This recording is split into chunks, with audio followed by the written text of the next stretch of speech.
मेरा एक बेटा है। एक दिन की बात है जब नए नए घर में शिफ्ट हुए थे। पास के घर के टंकी में पानी भर चुका था और टंकी से पानी बाहर गिर रहा था। उसके घर के बाहर एक टैप लगा हुआ था, तो उसने टैप को खोल दिया। टैप खुला तो पानी की आवाज सुनकर हम बाहर निकले। तभी उसके घर के लोग भी बाहर निकले। तभी फिर हल्ला होने लगा। टैप ऑन खोला, फिर मैंने टैप बंद कर दिया। मेरा बेटा डर गया था लोगों के चिल्लाने। मैंने अपने बेटे से पूछा, तुम टैप क्यों खोला?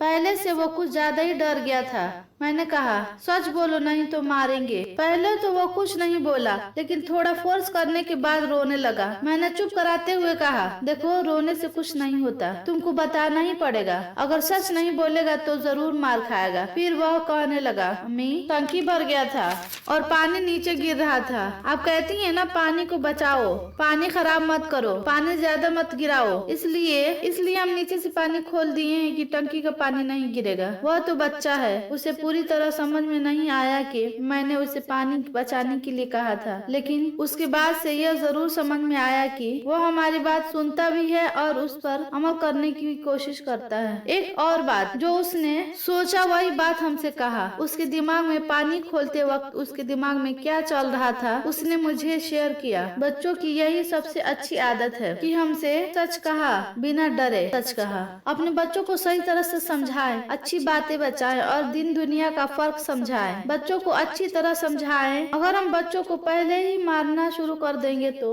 बच्चा मार से डर जाएगा, फिर झूठ बोलेगा, फिर झूठ बोलना शुरू कर देगा। फिर बाद में पता लगता है कि मारना भारी पड़ गया और हम बाद में अपने बच्चों के माइंड में क्या चल रहा है। इसलिए हम सभी पेरेंट्स से गुजारिश करते हैं कि बच्चों को बचपन से ही नमाज पढ़ना, सच बोलना, किसी से नहीं डरना, अल्लाह से डरना और कुछ भी हो जाए माँ बाप पर भरोसा करना जरूर सिखाएं। रसूल सल्लल्लाहु अलैहि वसल्लम ने फरमाया, उस शख्स के लिए जन्नत में एक महल तामीर होगा जो हक पर होते हुए भी झगड़ा छोड़ देगा।